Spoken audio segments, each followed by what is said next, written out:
राज्य निवडणूक आयोगाने महानगरपालिका निवडणुकांची घोषणा केली असून 15 जानेवारी रोजी मुंबई पुण्यासह राज्यातील 29 महानगरपालिकांमध्ये मतदान होणार आहे, तर 16 जानेवारीला निकाल जाहीर होणार आहे। या निवडणूक कार्यक्रमाच्या घोषणेनंतर राज्यभरामध्ये राजकीय हालचालींना वेग आला आहे। कुठे नवी युती तयार होत आहे, तर कुठे जुने मित्र एकमेकांसमोर उभे टाकणार आहेत। राज्यामध्ये अनेक ठिकाणी महायुतीतील घटक पक्ष एकत्र निवडणूक लढवणार असल्याचं चित्र आहे।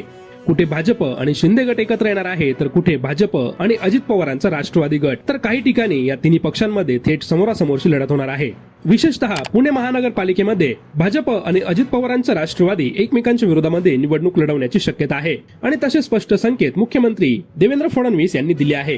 मुंबई महापालिकेमध्ये देखील फक्त भाजप आणि शिवसेना शिंदे गट यांचीच युती होण्याची शक्यता वर्तवली जात आहे। इतर घटक पक्ष वेगळा मार्ग निवडतील अशी चिन्ह आहेत।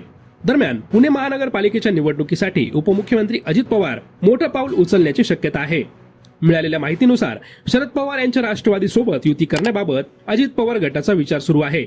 पुण्यातील राष्ट्रवादीच्या अनेक पदाधिकाऱ्यांनी दोनही राष्ट्रवादी एकत्र आल्यास पुणे महानगरपालिका जिंकता येईल अशी स्पष्ट भूमिका मांडली आहे। पदाधिकाऱ्यांच्या या मागणीवर अजित पवारांच्या उपस्थितीमध्ये मुंबईमध्ये विशेष बैठक होणार आहे। या बैठकीला राष्ट्रवादीतील महत्त्वाचे नेते प्रफुल्ल पटेल आणि सुनील तटकरे देखील उपस्थित राहणार आहेत। पुण्यामध्ये दोन्ही राष्ट्रवादी एकत्र याव्यात का, युती केल्यास राजकीय फायदा होईल का, या विषयावर या बैठकीमध्ये चर्चा केली जाणार आहे। जर मुंबईतील बैठकीमध्ये सकारात्मक निर्णय झाला तर थेट शरद पवार गटाशी संपर्क साधला जाणार आहे। मात्र युती झाली तर त्याचा परिणाम महायुतीच्या समीकरणांवर देखील होऊ शकतो। भाजप यावर कशी प्रतिक्रिया देईल हे पाहणं तितकंच महत्त्वाचं ठरणार आहे। महानगरपालिका निवडणुका जवळ येत असतानाच राज्यातील राजकारण नवे वळण घेताना दिसत आहे।